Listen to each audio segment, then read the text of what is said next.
High profile हो चुका है और देख सकते हैं कि अभी मैं मौजूद हूँ बादल के घर पे। और मैं बता दूं कि यहाँ पर तमाम जो सभी दल के नेता हैं यहाँ पर पहुँच रहे हैं और मैं बताने का प्रयास कर रहा हूँ कि जिस तरह से निर्मम तरीके से हत्या किया गया है 27 तारीख का, वो काला रात 10:30 बजे का रात है, जो यातायात ट्रैफिक डीएसपी पुलिस के द्वारा जिस तरह से बर्थडे पार्टी में बादल की हत्या कर दी गई और सीने में गोली दाग दी गई। और तमाम राजपूत नेता भी यहाँ पर पहुँच रहे हैं, तमाम पक्ष हो या विपक्ष हो, सभी दल के यहाँ पर नेता पहुँच रहे हैं और तमाम मुद्दों पर मेरे साथ बात करने के लिए देख सकते हैं कि भोजपुर जिले के एक राजपूत नेता है अमरेंद्र राजेश, जो यहाँ पर अपने कार्यकर्ताओं के साथ पहुँचे हुए। क्या कहिएगा जिस तरह से पीड़ित परिवार के घर पर पहुँचे हुए, क्या लग रहा है कि न्याय मिल पाएगा पीड़ित परिवार को या एक पहेली बनकर ही रह जाएगा? सबसे तो पहले मैं राजपूत का नेता नहीं हूँ। हाँ। और ये लड़ाई केवल राजपूतों की नहीं है, लड़ाई मनुष्यता की है। सबसे बड़ी बात यह है कि आंदोलन करने की ज़रूरत है और जब तक सरकार को डराया नहीं जाएगा, और सरकार कैसे डरती है? सरकार डरती है वोट के माध्यम से। जब तक सरकार को ये एहसास हम लोग नहीं कराएंगे कि अगर आप आदिल बिलाल को जेल में नहीं डालेंगे और उन पर हत्या का मुकदमा दर्ज नहीं करेंगे, तब आपके विरुद्ध हम अगले विधानसभा चुनाव में हम लोग सारे मिलकर के उनके खिलाफ वोट करेंगे। देखिए सरकार कैसे डरती है और आदिल बिलाल कैसे 2 दिनों के अंदर जेल चले। क्या लगता है जिस समाज से आप आते हैं और वोट की बात करते हैं, हम बात आप ही से कर लेते हैं, आपकी समाज तो सबसे पहले बीजेपी और जदयू का लाठी कहानी पर लाठी ढोता है।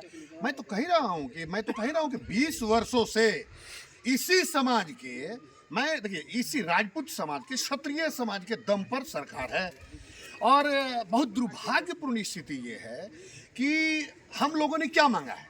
राजपूत का ना मुख्यमंत्री है, न राजपूतों की तरफ से ना उप मुख्यमंत्री है। हम लोग केवल यही मांग करें कि कम से कम हम लोग को इज्जत के साथ, सम्मान के साथ जीवन दीजिए ना। अगर आदिल बिलाल जैसे लोग अगर किसी निर्दोष राजपूतों को मारते रहें, मैं कह रहा हूँ केवल ये लड़ाई राजपूतों की नहीं है, लड़ाई हर लोगों की है।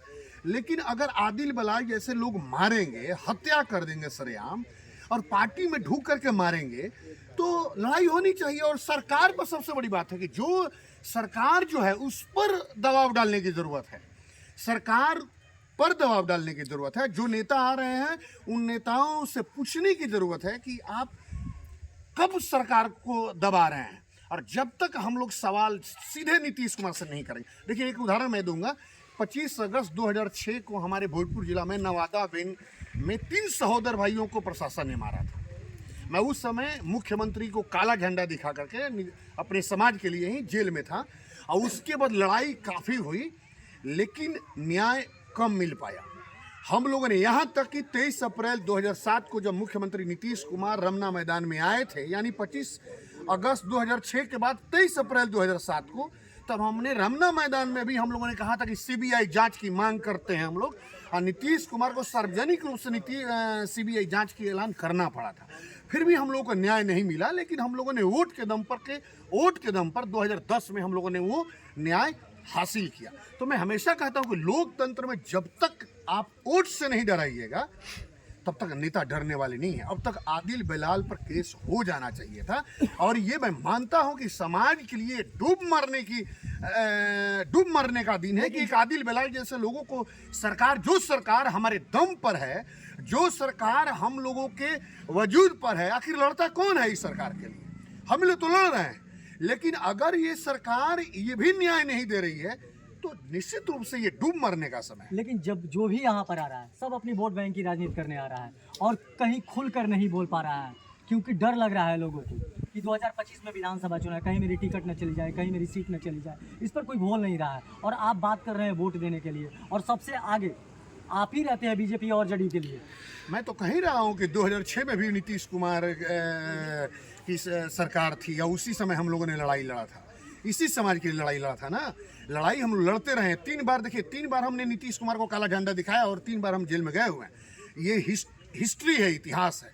फिर भी मैं ये कह रहा हूँ कि जब तक नैतिक बल नहीं रहेगा, नैतिक बल मतलब कि मैं, देखिए दिक्कत कहाँ है, मैं भाजपा में हूँ, फेसबुक पर आंदोलन चल रहा है कि एक राजपूत को मार दिया गया है, तो फेसबुक जो आंदोलन है, मैं आ रहा हूँ दरवाजे पर, बात कर रहा हूँ और फिर चले जा रहा हूँ।